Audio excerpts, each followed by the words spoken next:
Yung nagtitrending na omelette sangyang meron na rito sa may Ambulan at Kainan sa Bandakan sa Liwasang Balagtas Plaza. Isang tent dito na nag-o-offer ng cheesy solo buldak. Meron ding buldak, omelette, at iba't ibang klaseng drinks din sila. Dito lang yan kay Karahuyo Coffee Corner. Ano lang?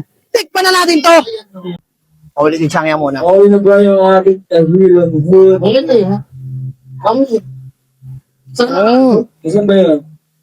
Ang cheese niya, Saan dyan? pamatay sa anghang konti ng sangyang. Panalo?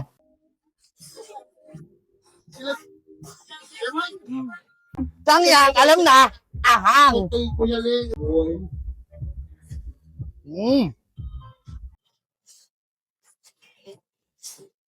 Sorry, ay nakapadaw ko kanina.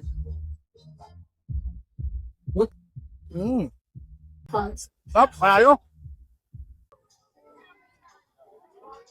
Okay, dito na, unahin. So, open pala sa larito ng 2 p.m. hanggang 1 ng madaling araw, Lunes hanggang Linggo.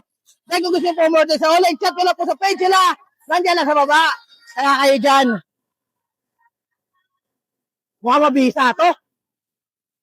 Patay lang sa sanghang ng sangyang. Sabayan nyo to ng napasat yung milk tea.